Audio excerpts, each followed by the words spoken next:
ആലപ്പുഴയിൽ കൽക്കണ്ടം കടമായി നൽകാത്തതിന്റെ പേരിൽ പലചരക്ക് കടക്കാരന്റെ മദ്യപന്റെ മർദ്ദനം. തെങ്ങമം ജംഗ്ഷനിൽ കട നടത്തുന്ന രാധാകൃഷ്ണ പിള്ളയ്ക്കാണ് മർദ്ദനമേറ്റത്. തെങ്ങമം സ്വദേശിയായ അജിയാണ് മർദ്ദിച്ചത്. കണ്ണിന് പരിക്കേറ്റ രാധാകൃഷ്ണ പിള്ള അടൂർ താലൂക്ക് ആശുപത്രിയിൽ ചികിത്സയിലാണ്.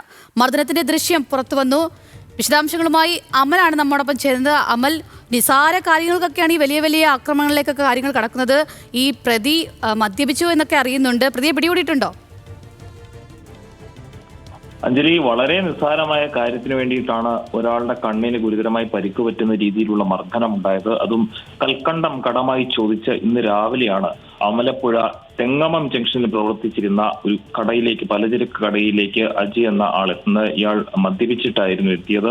കൽക്കണ്ടം എടുത്തു കൊടുത്തുവെങ്കിലും ഈ പലചരക്ക് കടയിൽ ഉണ്ടായിരുന്ന ജീവനക്കാരനായ രാധാകൃഷ്ണ പിള്ളയോട് കടമായിട്ട് കൽക്കണ്ടം നൽകണമെന്നും പണം തരാൻ കഴിയില്ലെന്നും പറഞ്ഞപ്പോൾ അങ്ങനെ പറ്റില്ല എന്ന് ഇയാൾ പറയുകയും തുടർന്ന് ഇവർ തമ്മിൽ ഒരു തർക്കം ഉണ്ടാവുകയും കൽക്കണ്ടം വാങ്ങാതെ അജി തിരിച്ചു പോവുകയുമായിരുന്നു. പിന്നീട് വൈകിട്ട് തിരിച്ചു വരികയും ഇയാളുമായി വീണ്ടും രാവിലെ നടന്ന ആ സംഭവവുമായി ബന്ധപ്പെട്ട് തർക്കം ഉണ്ടാവുകയും ആ സമയത്തെല്ലാം അജി മദ്യത്തിന്റെ ലഹരിയിലുമായിരുന്നു.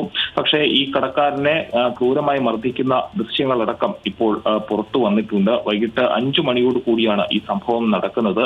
കണ്ണിന് പരിക്കേറ്റ രാധാകൃഷ്ണ പിള്ളയെ അടൂർ താലൂക്ക് ആശുപത്രിയിൽ പ്രവേശിപ്പിച്ചിരിക്കുകയാണ്. അഞ്ജലി. ശരി അമൽ, വ്യക്തമാണ്.